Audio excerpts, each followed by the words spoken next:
This is City Paper Live, Pittsburgh City Paper's weekly talk show, where we bring you behind-the-scenes stories from our weekly and online coverage, featuring City Paper writers, friends, and guests.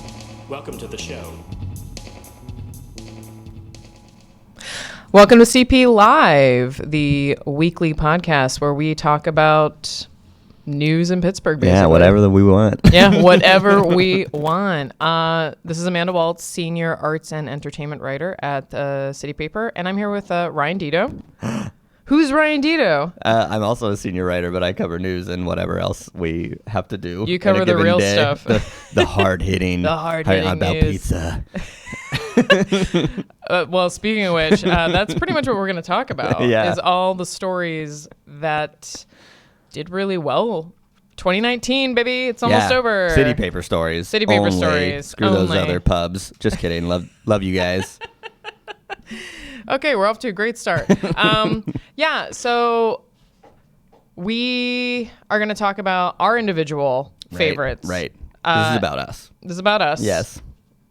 And we're also going to talk about the stories that we wrote that really took off. Yeah. Our biggest viewed stories Yes. are viral sensations that the City Paper sometimes dips into, which is always fun and exciting. And it's always a surprise what gets crazy popular. That's right. I'll work on a story for weeks. I'll work like crazy on it. Yep. Blood, sweat, and tears. Yep. 2 views. Yeah. I'll work on a story for half an hour. You're right. Just put it out there. Yeah. 1 million views. Yeah. It's like, we never get 1 million views. Sorry. Just no, absolutely not. Check out this old mansion. Yeah. Yeah, That was Everybody wants to old. see it. Yes. Old meaning 2011. Yeah. So yeah. Check out Batman's house. Sorry. Batman lives here. Yeah. So do you want to start? Yeah. Do we want to start with my? Do we want to do most views, or we want to talk? Yeah. I think we should start with our most City Papers most viewed. Of our stories. No, the whole City Paper. Do you know I what thought they are? I thought they were written down. Are they not? No, it's just ours. We don't know the paper overall. Oh, great. Look what you did. This is why you need to listen, Ryan. No, we're going to talk about our most viewed. Okay, yes. And Let's then start we're with going to talk that. about our personal favorites. Yes, that sounds great. Okay, So so I will start. You will start, What are Ryan. my most viewed? Because Your most viewed is... yes. Okay, this story. Yes. Every time we share it, it still gets a cajillion views. It's Pittsburgh catnip, especially to City Paper readers. Yes. It's about my story about a study that was released about how gentrified Pittsburgh is. Yes. And Pittsburgh, according to the study, is the 8th most gentrified city in the country, which is quite a shock, I think, to a lot of people. But this is also like gentrification is a very complicated and I would argue ill-defined at a lot of times. Definition, but it's kind of like when you say like, ooh, the middle class. It's like, right. well, what is the middle class? Right. Like, what's the income bracket? What's the, right. It's kind of like that where people throw that term around a lot. Right. But what does it mean? If a Like, what are the Starbucks moves into a parameters? neighborhood, then everybody's like, it's gentrified. Yeah. Versus an actual in-depth analysis of the demographics of a neighborhood. Right. So this story looked at, trying to remember, it looked at changing demographics in terms of bringing in young, educated people into neighborhoods. It looked at housing prices, how they basically had to increase fast enough, like reach this point of that they were like the that it's exponential growth and not just a natural housing growth. And it also looked at racial displacement in terms of what in terms of who's leaving the neighborhood and whether Which is that's probably tied the to most race. like visual indicator in terms of like Definitely the most visual of just the casual observer thing, because not a lot of people are like tracking the housing prices on Zillow every day or whatever. No.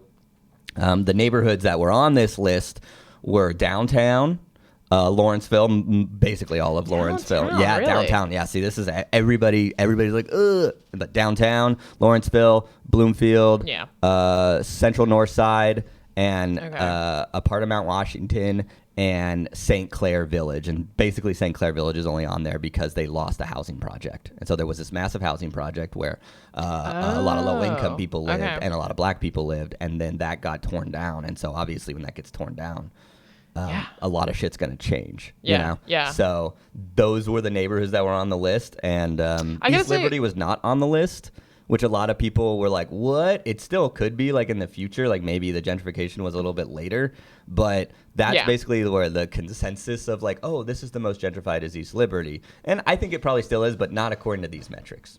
I will say I'm surprised about Bloomfield because I feel like, because I have a friend who is in, is it the Development Corp? The Bloomfield Development Corp, where they basically decide, okay, like what's going to move in and what's not. Yeah. And they're very resistant to a lot of proposed projects. Like there was a big, I would say like big scandal, but big for Bloomfield, where the Shop and Save was going to be converted into something, and one of their members went housing in a Coons or something like that. Yeah. And this member was like, "Oh, the deal is signed. It's definitely going in." And she went out into the public and announced this, and the rest of the corp was like, "No, it's not. Yeah. What are you talking about?" There's definitely a strong feeling in Bloomfield that any new development needs to include affordability measures. Yeah, which is great. Yeah. For Bloomfield and the gentrification issues, it's really more of a demographic change. That's really what. Interesting. That's really why it's people like me that moved to Bloomfield. It's young. This guy's ruining Bloomfield. Younger, educated people that are moving in that have kind of gentrified by this classification the neighborhood. Yeah. The housing prices are rising there, but they haven't gotten to the point where it would be like a housing gentrification. But Lawrenceville is like where that is like gentrification central. Yeah, where 100%. The housing is just gone crazy. Oh yeah, the 100%. lower income people are being displaced, and the demographics are rapidly changing from what was a working class neighborhood to not that. Yeah. Yeah. Well, yeah, and like I have friends who live in Lawrenceville, and their house cost $350,000, and it's a typical row house. Even though I will say the row houses in Pittsburgh tend to be, they're very big, they're spacious, and they have like tons of floors. It's crazy. Yeah. But it's still, that house probably, however many years ago, within the last decade, would have been half of that. Yeah, or less even. Or Sometimes less. they're like $80,000 or something. Yeah. I have a friend who bought one for I think like 100. Yeah. Maybe like same. 6 years ago. Yeah. So you go 10 years ago. Just it's sold even it. I don't cheaper. know what it was for, but it had to at least be double. Oh, Yes. my friend bought her house in Lawrenceville. She was like, I had to grab it up because we knew it was going to be insanely expensive, if not. And that's I think that's one of the real signs is that, and then 100%. when home flippers get involved in a neighborhood, that is really a sign of gentrification. But so that story went bonkers because one, there's always fears of that in the neighborhood, and that there's been this underlying fear among a lot of Pittsburgh readers, and I think a lot of City Paper readers that that this is happening, and so that kind of confirmed it in a lot of minds. But I really hope people read the whole story, because it's much more complicated than just the city's gentrified. It's pocketed in certain neighborhoods. It's not probably the neighborhoods you think. Downtown really did gentrify. I'm really surprised about that. It lost thousands of black people. Like this was because downtown was more of a low income black neighborhood that people worked in and worked out of, and like just came in and came out of basically, and it didn't have any kind of nightlife or anything like that. Yeah, and nobody went downtown. No. And it was a strategy, an intentional strategy by developers, by city leaders, by basically everybody that like we want downtown to be more vibrant. Now that has cost, Right. And one of those costs is likely gentrification, but also because they didn't build more affordable housing. They've actually maintained their affordable housing. Oh, so okay. So it just hasn't increased. Like actually subsidized housing. Okay. But because they also built a lot of high-end condos downtown and high-end apartments downtown, that drove up all of the regular non-subsidized rents. Right. So that's like what happened downtown. But that's really where gentrification was. It was downtown. That's really odd. Yeah, because I mean, I've lived here since 2002.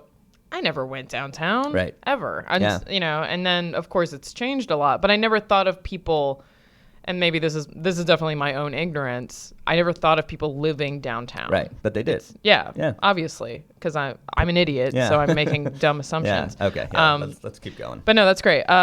Do you want to do your next one? No, let's go to you now. Let's go back and forth. Okay. All right. So my number one, which I was actually kind of surprised about, was the scoop I got on the Pittsburgh Center for the Arts and Media getting rid of their film program, and big scoop, having a mass layoff. I had just probably like a week or so prior spoken to their gallery manager, and so that was who tipped me off that this had happened. And she called me, and she was obviously very distressed and said, this is happening, and it just happened. And so I mean, I was freaking out because I was on the bus and I was like, what do I do? Because I'm not really like, I'm definitely not a hard news reporter like you are. Right. So I ran in. You got the skills. I've got the skills, but I just don't. I don't put it into practice as much as you do. I ran in. I was like, "Here's what's happening." And like, but it was really. I mean, Pittsburgh Center for the Arts and Media. It's an open secret that they've been having tons of problems, financial problems, what many perceive as being total mismanagement. Directors are coming in and out. Yep. Constant for years now. Yeah, for years. And I mean, people, they've had to step in. I remember, they brought in a consultant trying to figure out what to do. And then this happened, and, it's really devastating because Pittsburgh Center for the Arts and Media has been around for decades, and it's runs the Harris Theater, right? Yeah, runs the Harris Regent Square Theater. And that was the big thing where, you have these two basically neighborhood theaters. So the neighborhood, the Regent Square Theater, huge neighborhood asset. Right. People, it's been there forever. People go there a lot. And then you have the Harris, which again, huge, big historic theater. Yep. And so they were in danger of shutting down, which is what people were really upset about. Right. They want to have those theaters that show independent films, that show. Yeah, and that was the thing. That. Yeah, that was where you went to see independent films. And it still is, because since then, since the story broke, the Pittsburgh Cultural Trust has swooped in and said, we're going to take care of the Harris. Don't worry about it, which I think is absolutely the right move. Yeah. And, they actually brought on the person who was the director of the cinema arts program at PCAM, whatever. But they, so I mean, some positive things have happened since then. But yeah, it was a huge, devastating, not just to arts patrons in the city, but also, a lot of people lost their jobs. A lot of arts leaders, a lot of people arts professionals lost their jobs. And I think it was like a good. I mean, it's just a really good story about something hyper local that like there's not that many other publications can really tell in depth or anything like that, or even it's never something a national like news would ever touch on or anything like that. For sure, But it's a big story for the region because people want to know about their local assets and their local film, and also they it's just one of those. People are upset that like these independent arts organizations are becoming less viable, and it's like. And it's kind of like a bigger and why trend. Is that? And exactly. I mean, I am trying to do a more, since this happened, I am trying to do a more in-depth look at, what is happening and what's going to happen with the Pittsburgh Center for Arts and Media, and then, of course, the two theaters that were affected. And, I mean, who knows? I've spoken to a few people, but, I mean, this story, I mean, when it happened, I think I was a little surprised at the response. It really touched a nerve. Yeah. And it kind of gave me, I don't know, it kind of made me a little more like hopeful that people cared so much. Yeah. Which, not to sound cheesy, but the fact that people were so passionate about these theaters closing and the Pittsburgh Center for Arts and Media just, because I mean, one of the things that a lot of people, I went through the comments and, the things people were saying about it. And one of the things that I found really interesting is that the severance, they were offering the employees severance, but it was $300. Right. So many people were like, oh, $300. Yeah. Oh, well, they were incensed. Yeah. That's an insult. Yeah. And so I was like, wow, it was so lopsided. It was like, oh, we're on the side of the people who who were let go. Yeah. I mean, this is ridiculous. Yeah. And it's really an injustice. Yeah. And I was like, wow, okay. Yeah. And I was really, it made me really, as horrible a story it was, and as bad it, I think as like, it showed that arts are cared about in our region, right, and that's exactly. what we cover. So it was a good reminder to like keep telling stories like that, I guess. Yeah, right? and I think it's like, okay, cool. People care about this. This is great. Yeah. This is why this is needed. Yeah. This kind of coverage is needed. Right. Okay. Cool. But you also had, weirdly enough, another kind of labor-related story that was big. Which was the anti-union efforts at Google. Yeah, Google contractors. HCL wanted to unionize. I think this is a bigger story about something that also happened this year, was the unionization of white-collar workers in Pittsburgh. Which was huge this year. There were over 400. I think there was over 440 new white-collar workers within the city that unionized this year. Because if you count the CLP, had over 300. Then you had 80 something at HCL. Mm-hmm. We had Prasad that's right, Center Prasad. unionized. Wow. And we had a few other smaller Pittsburgh United unionized, and I think some Greenpeace organizers also unionized. Oh, wow. Which is just like a few, but but still, I mean, that's huge. And I mean, you think about unions have broken down so much over the past, I mean, I would say like a couple decades. Definitely, yeah. And so Reagan. to see them come surging back like this, especially in these other industries. Air traffic controllers. Ooh. To see them come surging back is, I mean, it's really stunning to see. Well, I think it's also we have to look at the Google story. I guess I should just explain it real quick. Yeah, go ahead. Is about Google contractors. Now, Google over half of their employees are not actually employees for Google. They're contractors. Google will hire another company, and they will have employees that then do work that Google uses. Which is weird because I mean, I know firsthand they do get some of the perks that the Google employees get. I mean, they're but not fresh coffee at a barista in their fucking little glass room or whatever. I don't know. Oh, the glass room. Yeah, the glass coffee room. Hey, I've been over to Bakery Square. And that's what it looks like. I've been in an office. My name's right. But no, they did get some of the perks.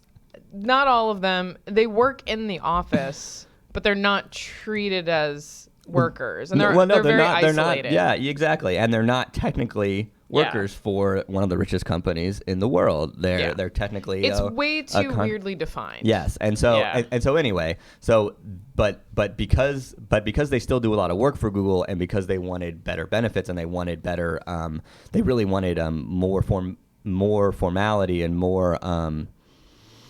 Between, I guess, their wages. There was a lot of disparity between each of these contractors' wages, and they thought that was unfair. They wanted to all be paid around the same. Yeah, absolutely. As they should.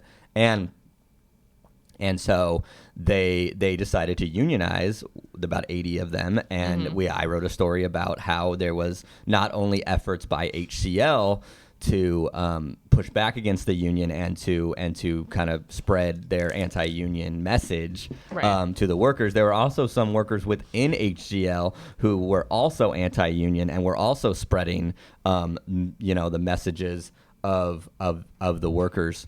Of anti-union things throughout the process, and I guess because I got some of those like details about how they were exactly like being scabs. We can say that. I think that's the term. How they were doing that. I think that's what made it a really readable and interesting story. Right. And but I actually think what's even more interesting is that it is part of this broader effort of white collar workers trying to and successfully unionizing, and that's kind of joining that would also be like a pink collar if you consider like nurses. That's like a kind of a stupid term that they call nurses, but it's not our term. Let's just say that. But that's kind of where like the future of the labor movement is. Well, not only in our country but especially in Pittsburgh. And I think like that's one of the things that is being so begrudgingly adopted, where it's this idea of unions are no longer specific to these industries where it's like mining and manufacturing, you know, like the Teamsters and stuff, where it's like a very blue collar, very labor intensive jobs. Yep.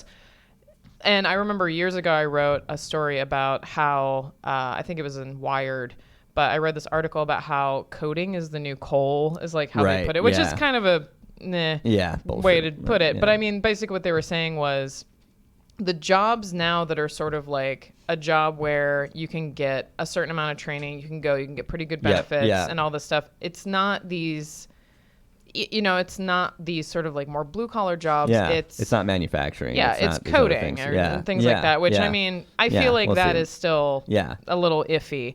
But I mean, at the same time, it's like we want to believe that like, oh, it's these, like we need to save these certain industries. And like, really, you look at like the service industry and like you were saying, like nursing, hospitals, like hospital care workers. It's like, this is where most of the labor in this country is. And it's growing. That's where the jobs are growing. And workers are rightfully organizing in a way and saying, we know that this industry is economically viable. We know that it's 100%. It's making a lot of money for a lot of people, and we think that we should be treated fairly. And it is a new labor movement. Yeah. And I think especially in Pittsburgh, there's still the labor movement among the building trades and coal and Teamsters and all that other stuff. I mean, not really coal, that's kind of going down, but like natural gas and other things like that. Well, yeah, but, I mean, and that's... Yeah, but, and there's still a labor movement there. There's still, but honestly, they have, I honestly believe they have an outsized political sway, considering that the jobs are actually the hospital workers, and they've been fighting for a union for years, and that's really where the political movement should be, because not only do these hospitals make a ton of money, not only did Google make a ton of money and these other things, that's where the labor movement politically, I think, should go. And instead we're like stuck in the like, well, what does the Teamsters say about this? Sorry, Teamsters, but you know, whatever. Not to devalue anybody's work. I'm not trying to say that they shouldn't have labor rights, and they should fight for those. But in terms of where we as a region we drop everything to back certain unions and not other unions, is what I'm trying to say. Even though and I mean, to be fair, the reason these unions are happening is because of the Steelworkers Union and like all these other trade unions. Yeah. So it's not as if they're like, well, we have ours, so and that's where the Steelworkers Union is like saying, we want to grow the labor movement, and that means bringing in white collar workers. Right. Anyway, exactly. So I mean, not to say that like, oh, we're not thinking like they're the ones. Everybody should have a union. That's the whole idea. Yeah. I mean, it's like it's kind of it's incredible to see, and it's especially it being in Pittsburgh. Huge employers do not discriminate on trying to dick over employees. Right. Like I think we probably thought they did. Oh, it's just blue collar, and that's not to diminish it at all. But no, but I think people have become more aware of how selfish and the bulk of the profits, where they go, and how they're abused, and the bonus money. Right. And it's just like, well, you don't need... Yeah, sure, we might be getting paid fairly as my job dictates, but is it fair against what you're actually doing with the money? And the same with America. Like, sure... are my taxes going where, maybe that gets too much over here. Maybe this gets too much. Yeah. Well, it's really a matter of like distribution and fairness and where it goes, Well, it's also the instability of jobs now, and just the idea that like, I may not have a job tomorrow is more of a reality than it used to be. And I think that's being driven by like these white collar, and a lot of millennials are in these jobs too. And they're like, oh, fuck this, like let's ensure that we have work, because we know that these companies can do it. And the same with like union efforts at universities, like these universities are raking in dough. Like, it's not like and meanwhile they're bringing an adjunct. My husband is an adjunct professor, and so I'm very familiar with this, and it's such a schemy way of going about it, where you get to teach, but only on a class-by-class basis, and we're only going to pay you this much, and it's not nearly enough considering how many hours you're putting in. So I guess like with this Google story is that like, stay tuned. There's definitely so many more stories about labor fights in Pittsburgh. There's a lot of great labor stories, and they're usually white collar. That's And unfortunately, working almost anywhere, is like walking into a casino in that the house has the advantage every time. Exactly. Like your odds are so bad for everything you want and anything that could possibly happen to you. And the worst thing that, that happens to the company if you disappear is whatever it costs them to bring you on and then to lose you and then bring another person on. Yeah. The worst thing that could happen to you is you lose your house. Right. Exactly. Like the advantage is in the employer's hands all the time. And I think that's a lot what unionizing needs to balance out, right? Is like, you can't be at such a disadvantage. Yeah. Oh, yeah. No, 100%. Okay, cool. Let's, great. All right, let's so back to I'm going to tie everything into gambling as we move along. Hey, Rivers I really Casino, want to talk about, ads. maybe we can maybe later in the show, talk about Gus, the second most famous groundhog in Pennsylvania, because I'm obsessed. Oh, yeah? Yeah. I hate him. Oh, because he's not a puppet anymore? He used to be a puppet? I think he might still be a puppet. Josh, was Gus, the second most famous groundhog in Pennsylvania, a puppet at one point? I don't know. Is he CGI now? Yeah, I know that CGI. Staten Island had a groundhog and Mayor de Blasio dropped it and it died. That's right. Yes. Yeah. All right. Okay. You're distracting from. That is a hilarious story and I love it. But we're talking about Gus here. Okay. De Blasio killed a groundhog? He did. Yeah, he did. My parents would love him. Yeah. They hate groundhogs. Yeah. So they definitely wouldn't love him. what? Well, they would love him for that. Because my parents are farmers, and so groundhogs are extremely destructive. But anyway, so sorry. On a less serious note, we're going to talk about my second most clicked story, which is the Gibsonia Mansion story. Yes. I love it. Wow, this is the story I alluded to earlier. That I wrote this in maybe an hour. Maybe. I didn't even know you were writing it until it was up, and then it was like, oh, it's up. Yeah, I totally. Well, because I was working on another story, and then somebody tweeted about this. It was another outlet that was just like, look at this crazy mansion in Gibsonia. Yeah. I don't think it was a trib. It was like some other like weird. Okay, doesn't matter. Let's get back. It doesn't matter. Anyway, so but I latched onto it immediately. I messaged Lisa and said, I'm writing about this. I'll have it to you shortly. I banged this out in like no time. Put it up thinking like it'll get it. People went bananas over this story. It's the perfect city paper story in my opinion. It's like the kind of thing that we need to do. I was being I definitely I put a little bit of my professionalism aside and got like a little snarky and a little cheeky with it. It deserved it. It's just because it's Let's talk about the house. Let's talk about how big the house is. How big is the house? Oh Jesus. So it's actually two houses. That's right. There's a manor and there's a quote unquote castle. Right. And they're connected by a breezeway. Right. And it's true. And a tunnel, right? I think so. A tunnel underground. I think you're right. A breezeway and a tunnel. Gee, a tunnel. Yeah. Oh boy, the dream. Yeah. So this was built by a local, he's only 47. Yeah. He's not even, it's so crazy. It's a Generation Xer, as our boss would say. Yes. Yeah. Are you putting it up, Josh? Yeah. Thank you. It doesn't look great, but that is the mansion. Yes.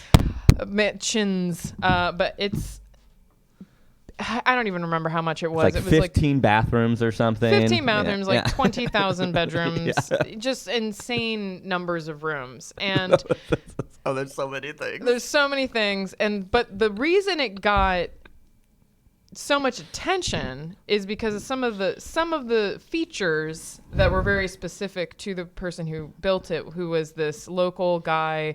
I think he was a fundraiser. It's like a radio, fundraiser or something. He was right? That was one of his many jobs. Like he was a DJ. His grandfather owned a record, like big band, company. Right? It wasn't big band. It was doo-wop. Doo-wop. So his grandfather had a record company in New Jersey that was behind all these like really big doo-wop acts and jazz and all these other genres. And so I think he had the rights to a lot of these acts. Okay. And so he was able to produce all these music specials about like, the history of doo-wop and Clearly stuff. had a ton of family money. Because this house is massive. And it's crazy that it's in like Gibsonia. Like you think like, what's in Gibsonia? Apparently castles with breezeways. Like a breezeway. Yeah. I like how the breezeway is the thing that you Who has a house with a breezeway? Here's the thing. It had a playhouse. I didn't mention this in the story because I could never quite grasp how big it was. Yeah. But there's a like playhouse for his children that I'm pretty sure is as big as an apartment that like you and I would have lived in at one Probably time. bigger than mine. Probably. Mine's only like 500 square feet. It's tiny. It's like it's a legit Not just tiny, house. it's fine. But Ryan lives in a box. So it had these features which included a study that was fashioned. I mean, it was modeled after the study from the original Batman TV show in the 60s with Adam West. Adam West. And it had apparently like there was like a bus that Batman would push and like a wall would go up and there were bat poles, like fireman poles, so he could go down to like the Bat Cave. Apparently all a part of this room. He had all of this stuff installed. There's also one of my fucking favorite if things. I'm supposed to hate this guy, it's not working because wait. I got it. So there's also a portrait of himself above his fireplace, and he kind of looks like Nathan Lane in Mousetrap, the movie, or whatever it's called, Mouse Hunt. I'm not hating him. Here's the thing, because Ryan and I one day were left to our own devices because nobody came into work. That's right. Yeah. I think it was like people with sick days. So we just I think everybody was sick, and except me, Ryan and I. And at one point, I got up and I was like, "Is nobody else here?" And so we just pulled up the story and just dissected this house. Yes. And Ryan kept looking at this portrait and was like, is this him? And I was like, no, that's probably like his grandfather. Yeah, we thought it was like probably, his grandpa or something. And then like we looked up a picture of him and we compared it, and it's like, that's him. He has a portrait of himself above his, like a big portrait, and it's huge. And he's in like a duster with like a fedora, or something. He looks like Churchill.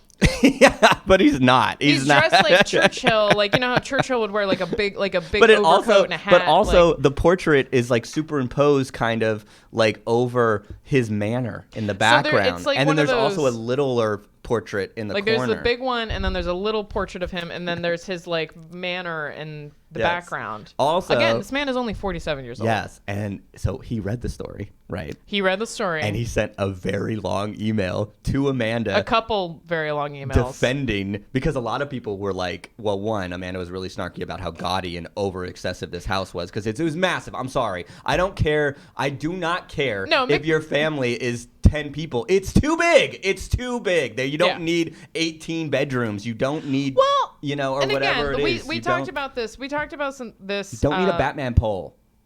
I mean, hey, look. It's like a Richie Rich house. It's like the house that, like, from Blank Check. But this is real. It's real life. This is absurd.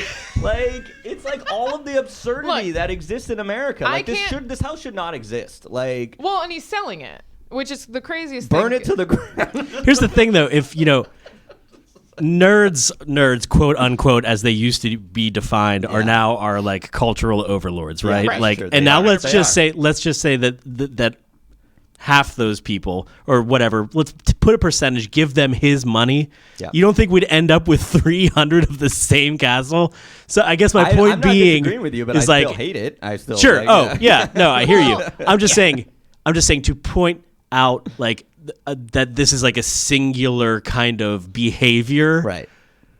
Oh, it absolutely is not. Yeah, that's fair. We don't have to blame it all on him. Yeah, but I don't want to just attack the guy. I mean, it's hilarious that he did this, but over a giant car bed in his mansion. Yeah, I'm here to represent. I represent the 1%. I'm going to defend him.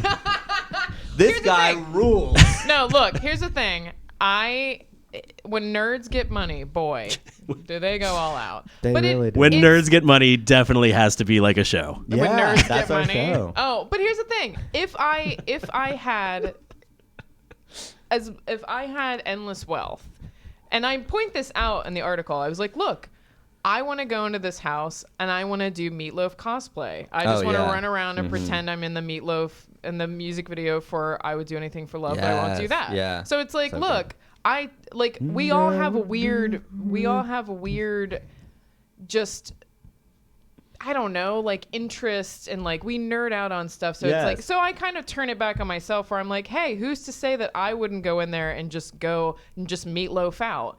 But like but I think it's the fact that but he's selling it is what I find odd. It's like you built this house so specific to your own interests and so specific to your own tastes and everything, and now you're selling it, but why? But it shows the problem of that kind of nerds controlling us mindset. And like, I'm a nerd. whatever, you know, like who among us? Yeah, we're all nerds, and but like it is that kind of mindset of like the wealthy.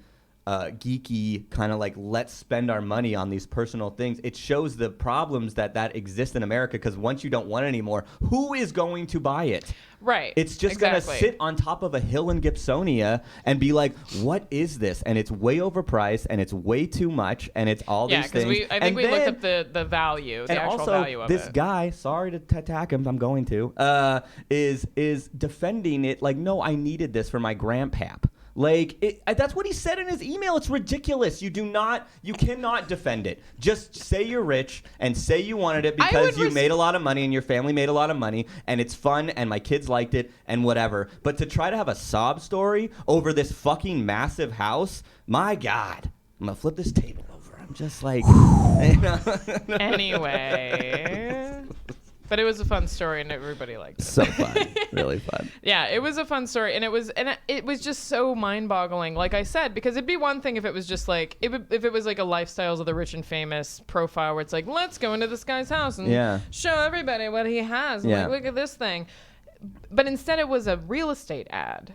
And that's what yeah, that is the weirdest. It's very weird. Yes. Yeah. At the same time, though, I guess maybe another reason like I don't get like riled up about it is like he could be, and maybe he is, and maybe that's where they got some of their money. But is he like funneling money into oil and like he's just a rich guy having a good time. People with money. Rich people do not stay rich without all those things you're saying, though. There's just no way. How else do they keep their money so rich? They put it into. If you're investing for sure, and it's probably in some nasty. I mean, but we're just drawing conclusions. And yes, more often than not, that probably is the case.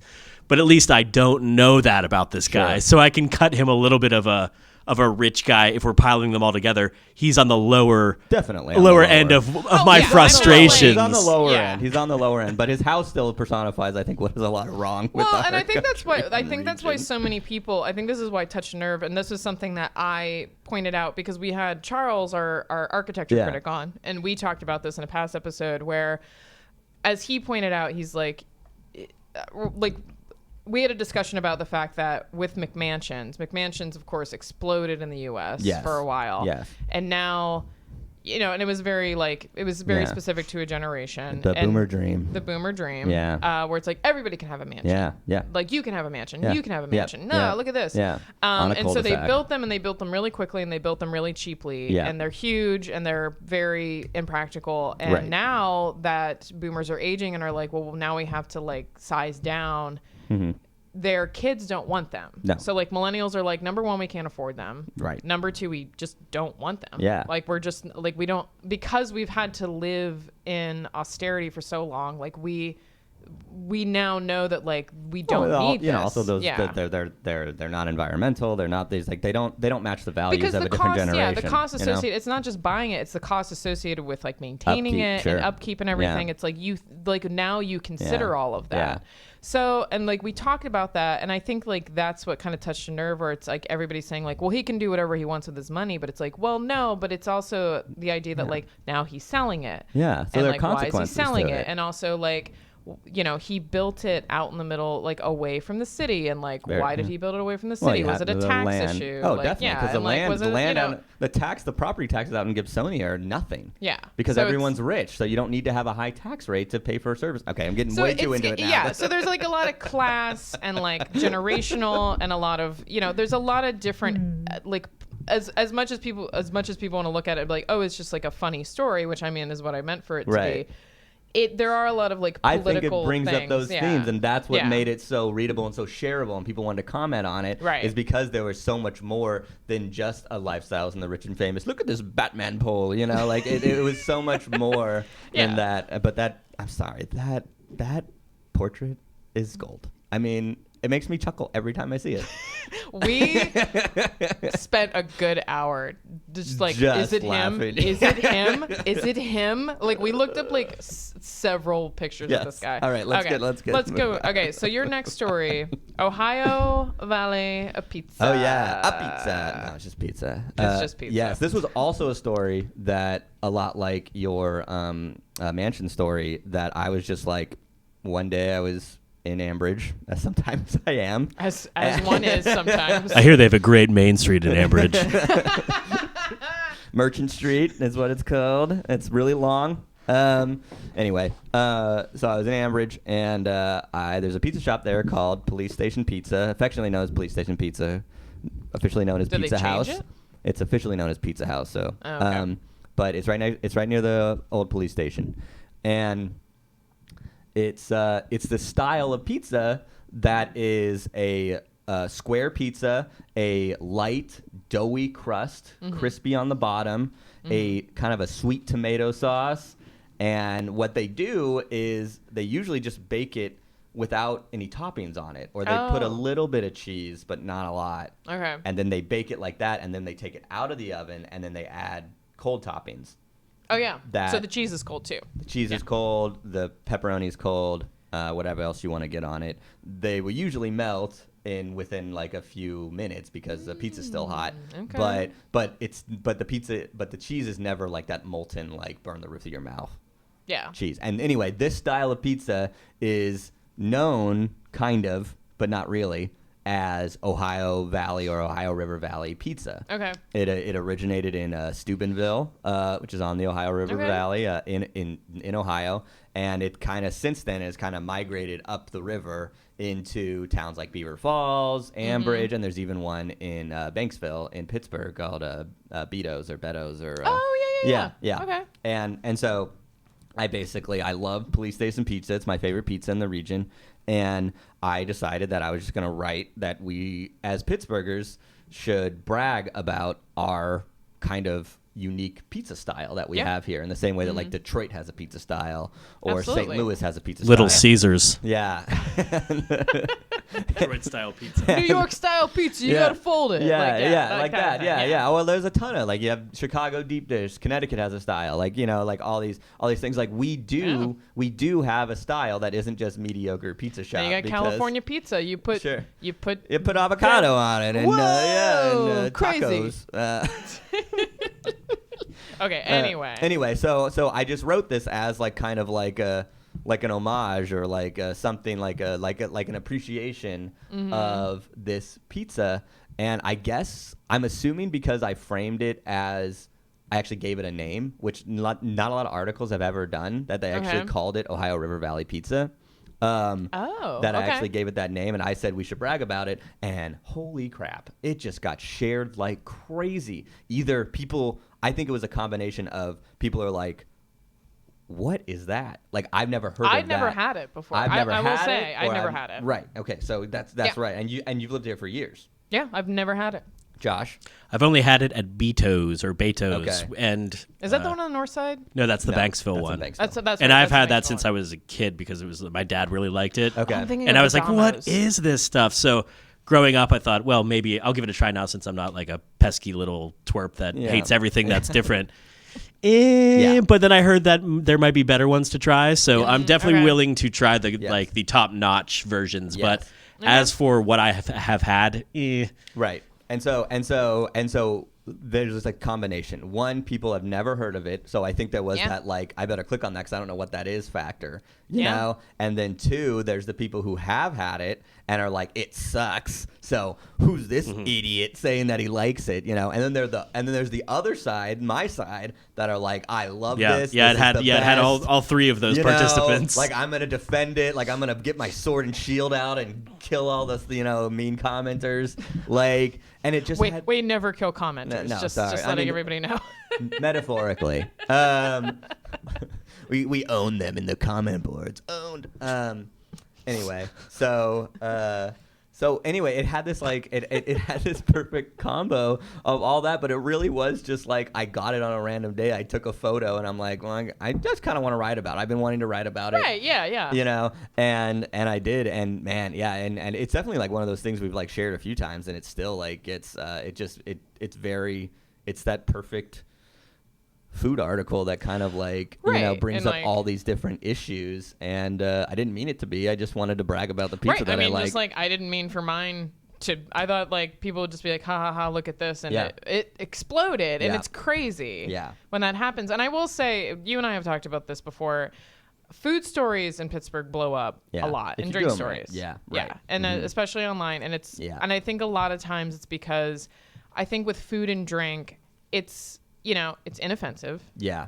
Unless it's something like the Coop store, not the Coop. I forget. Yeah, I can't remember, but like there's definitely some like it's almost always apolitical. Like it's usually like apolitical unless it's like you're co-opting another culture, sure, which happens. But it's also, and people always will have an opinion on it. Right. People will always weigh in on it. Yeah, it's safe. It's fun. Yeah. You can like have a friendly debate about it, and I think that's why people latch onto it.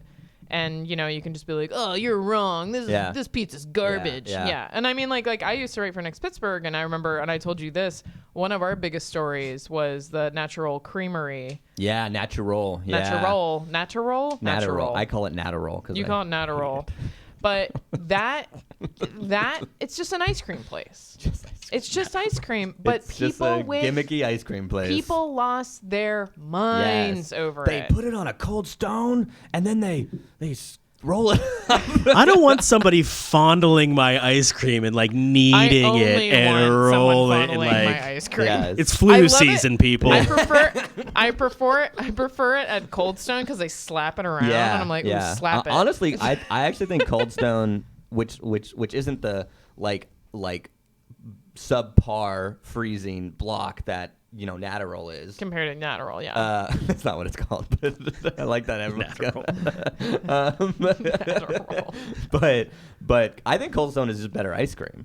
I think the ice cream. I don't really like sucks. ice cream, so I don't care either way. Like people who freak out over Millie's, I'm like, Millie's is great. I just don't. I don't really want it. I want a milkshake. I only had Cold Stone once, and I thought I was in New York and broke, and Cold Stone's expensive, and I felt completely underwhelmed by it. Okay. I'm also not a huge dessert person, but a tangential interesting ice cream is. Have you ever had that like?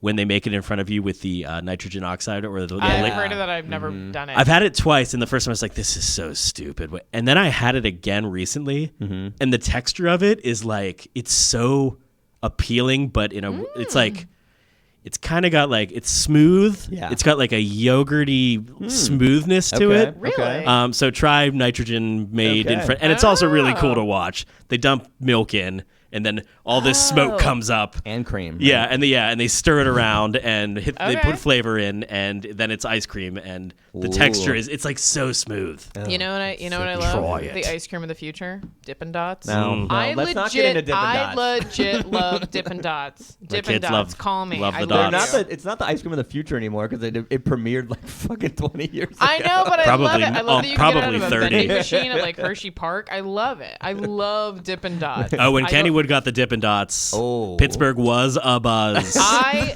legit love Dippin' Dots. Like the child. I have an online publication back when something got Dippin' Dots. That would have been, I love that Dippin' Dots exists, and I love that people love Dippin' Dots. Two flavors. As for me, I love it. Banana split. I don't need That's a it. good one.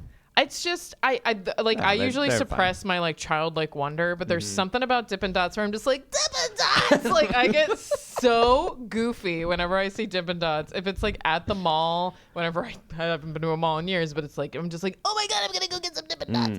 Yeah, I love Dippin' Dots. That's pretty much it. I want a milkshake. I just want milkshakes are great. Milkshakes over ice cream for me any day of the week, or even like soft serve. Anyway, but no, there is something about food stories that just people when just you can love hit it. that vein of culture and food mixed perfectly together.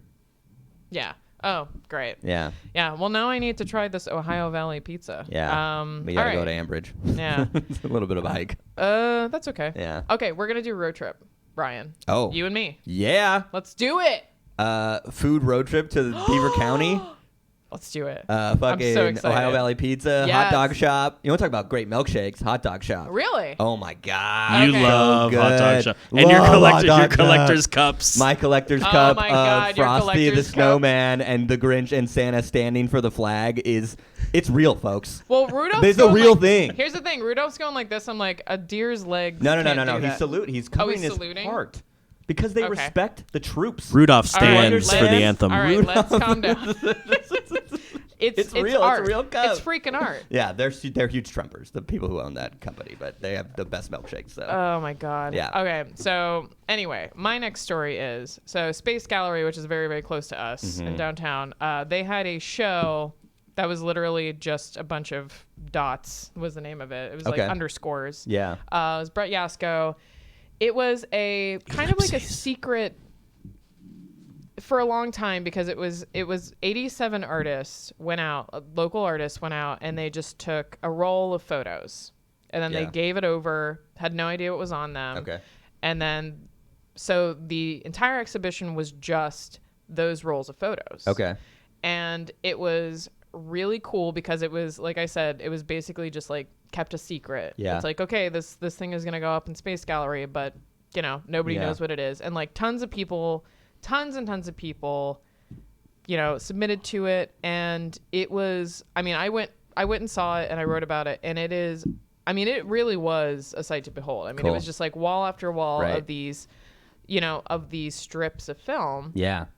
And some of them were, I need to look up his name, but it was the artist who committed suicide after he struggled with mental health, and there was a movie made about him, John Cho. Yeah. But one of the things that Brett talked about, because he and I talked, was, so he was supposed to, that he was going to submit to the gallery, or to the show, and then he passed. And so Brett went to his house and found, just sitting there, he found the roll of film. Yeah. As if it had been put out for him. Wow. So he could put it, and so that was in the show. That's crazy. And like that, and I need to look up his name. I feel really, really bad because I just can't remember. Yeah. But I'm gonna look it up really quick. But yeah, but I mean, it was just such an interesting show in the sense that,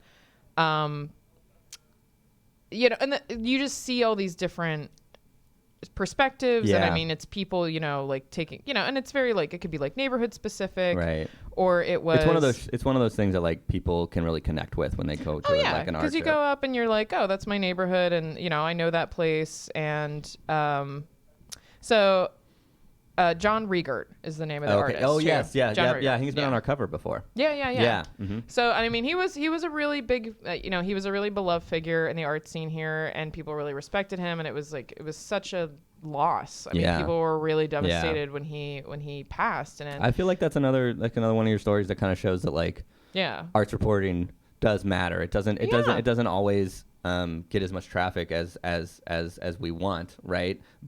But sometimes, but it does sometimes, and it does really connect people, you know. And I think that's like why we're always going to do it, is because it's so important. Yeah, and I think people really like it, and that's what that's what the paper does.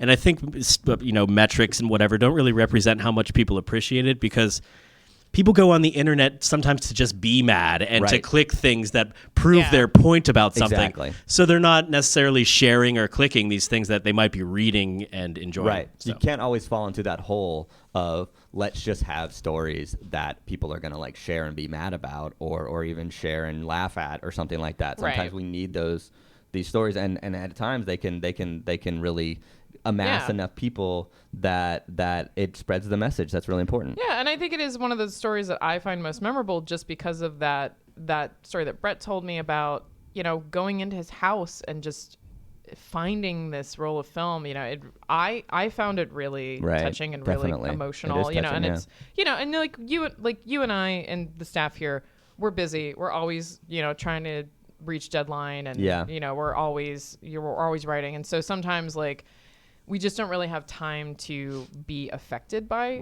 our stories and by the people that we're talking to. And I feel like this is one of those moments where it's like, wow, that's really poignant. I don't know. So I mean, and I was really, you know, I didn't know until today that this is one of my most clicked on stories. So I was Lisa really just pleasantly gave us these surprised. numbers today. Yeah, Lisa just came in. Speaking of most clicked on and getting angry, I texted Lisa while we were in here and to figure out what our overall most read stories were, not just written by us. So number one is also me. That's me, Dito, most clicked on. No, it's the one we already talked about. It's a gentrification story. So that's the most read article overall. Wow. Yeah, I mean that thing. It goes like. You know what like though? wildfire. I think that's good. I think people want to be aware. Yes. I think that's a really good thing. Second is according to Google Analytics, not our analytics apparently. Yeah. So is a story about our guy Daryl Metcalf, who is the new. Which one? Yeah. Daryl Metcalf, state politician up in Butler County. He's a Republican. He's very conservative. He's in charge of the environmental committee now, and he on one of his first speeches during his new role basically said that. We need to keep our CO2 emissions up so that he can grow vegetables in his garden. That's right. I forgot about this one. Like it was just so perfect in every way. It's like those people who voted on certain abortion bills because they think that ectopic pregnancies can be reimplanted. Right. They cannot. It's just it's one of those things where you're like, this is the Onion, right? Like, this that can't be real. And Metcalf is just such a consistent force in those kind of stories, and I love him for it. And what a goof. I mean, this idea that if only his decisions didn't actually affect people's lives. I know that's one of the biggest problems that he does actually. He controls a very powerful committee. So this idea that like we should keep burning coal and having CO2 and even natural gas and having all these emissions, and we should all just keep emitting these things, which clearly cause the climate to warm up at a rate that's too fast for us to adapt to, climate change and all that other stuff. But his idea that like, oh no, but CO2, like he's a galaxy brain idea, is like CO2, that's what plants crave. Hey, I learned about photosynthesis in the 3rd grade. Yeah, electrolytes are what plants crave. No, CO2. Electrolytes. But I mean, it's that almost Pedialyte that idea that like plant. we should have so much CO2 that all of us could just grow more vegetables or something like that. Which again, that doesn't actually make sense scientifically. If you have too much CO2, it leads to droughts 1000%. and all these other things that would actually kill all the plants. So, but the idea that the idea that he said this, So when I plant my garden, I back my car up. Right. I turn it on, let it idle. Blast it out. Yeah, right into the greens. Into the patch. Big cucumbers. Best results. Yeah, the size cukes. of your arm. Yeah, the best. Cukes. The best. Rev the engine a little bit. Tomatoes the size of your head. Those are Metcalf tomatoes. That's the new species. They taste like car emissions. Good Lord. Okay. Yeah, and Metcalf. Yeah. So what a goof. There's not really more to say other than that story. Other than that, it's like such a ridiculous thing to say, and I'm glad I was one of the first people to catch it. So beautiful. And also horrible. Yeah. And our third most read story. Is actually by our man over there, Josh. What's up? Producer Josh. Our girl, Wendy. She did all the work for me. Yes. You know what? Please, tell us. Which one is it? The one where she was doing the pit? Because there's two. When I think pit game. Yeah. You think it's the pit game? I think one, it or you is. think it's I think it is.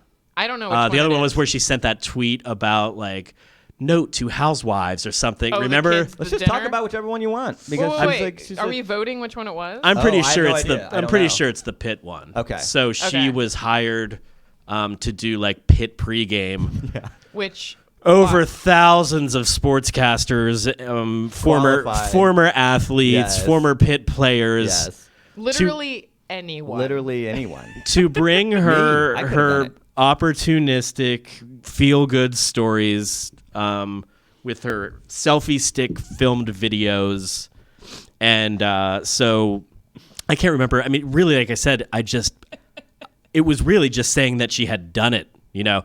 I threw my standard quips in there and how I did not I think Josh I think the headline was who invited Wendy Bell again. That's because right, she's kind of like still around, that friend that or like your someone in your circle of friends can't get rid of this person, and they and they just keep showing up. It's like, it's like your really nice, well-meaning friend who's like, I invited Wendy, and you're like, why? Yeah, and everyone hates her. Yeah. It's like, and you try to empathize because you're like, she has a hard time making friends. Yeah, and that's there's a reason for that. Yeah, because like, she's Amber, racist. No. Yeah, and so I think Wendy is such a one.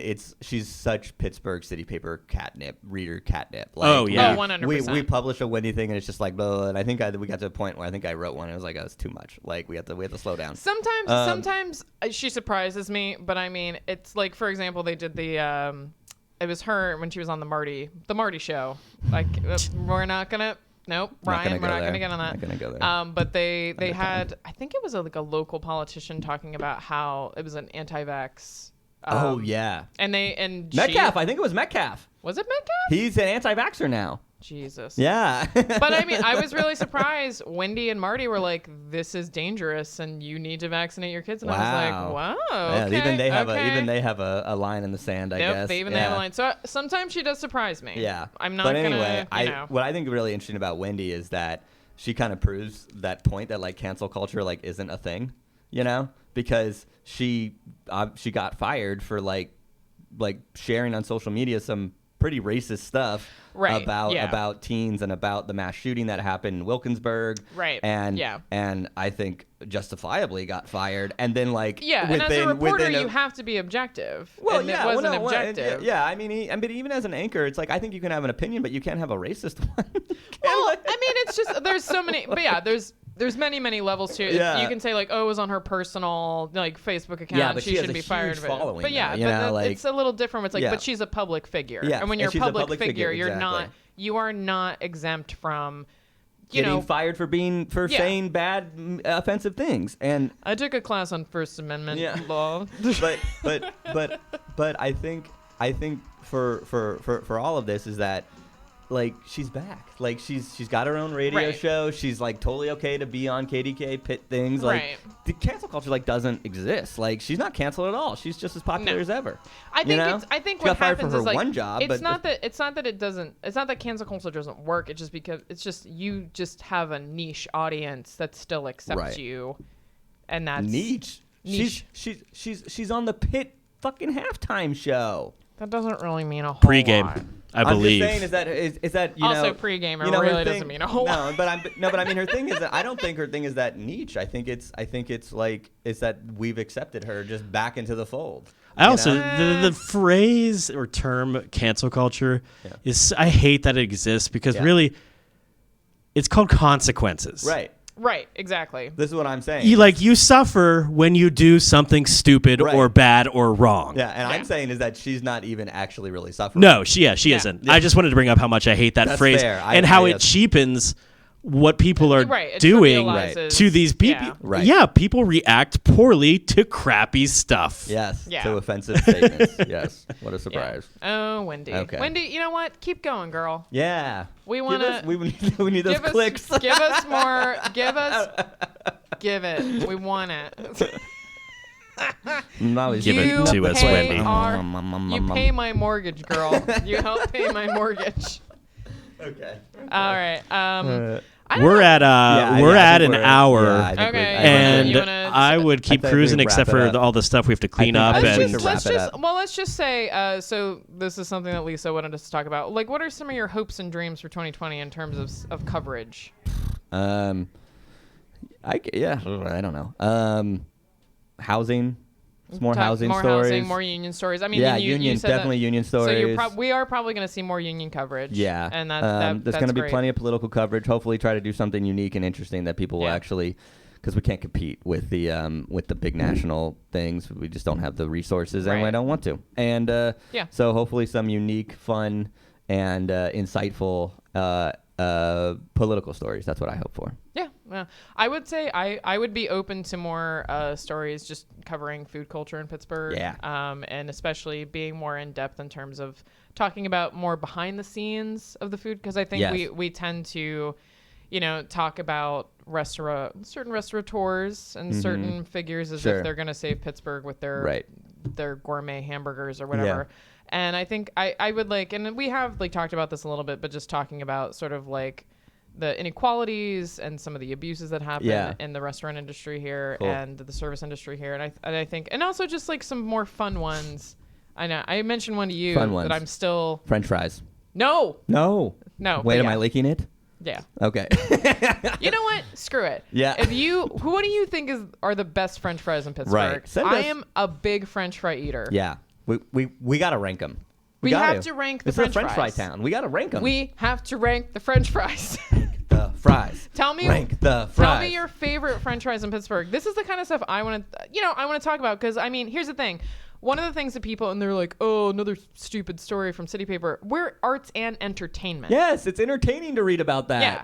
So people forget about that aspect of slow news day, huh? Oh, slow news day, City Paper. Also, we've done a lot of big things. We wrote about all the labor issues at the PG. We broke the story about the firings at the film like the Pittsburgh Center for Arts and Media. So I just love, people are so selective with that shit. It's like one time we write an article about best French fries and they're like, "Whoa, this isn't serious slow news day," and it's like, you read us more than one day one time, and you'll see that we have plenty. It's an arts and entertainment, and news, and politics. Weekly. Yes. Yeah, and we cover a lot of other stuff. We broke political stories. I broke the Stevie Zappala running against Stevie. Yeah, Stevie. Sorry, Stevie. Steve. When I saw that, I was like, wait, does he really use that? Well, that's what he's known for. But anyway, I talked about it. I changed that. But yeah, I would like to see more of that. And I will say, there are going to be some big things in 2020 in terms of just how we cover the arts. We're gonna make some changes. Yeah, that's all I'm saying. Stay tuned. But new office, new stories, City Paper. City Paper. Oh yeah, we're moving offices. Okay, too. So all right, are we done, Joshua? Yeah. Yeah, I'm going to play us out to the Descendants cover of the Beach Boys' Wendy. Okay. Love it. Starts out kind of slow. We'll get there. Keep going. Come on. Oh, listen to us next Friday.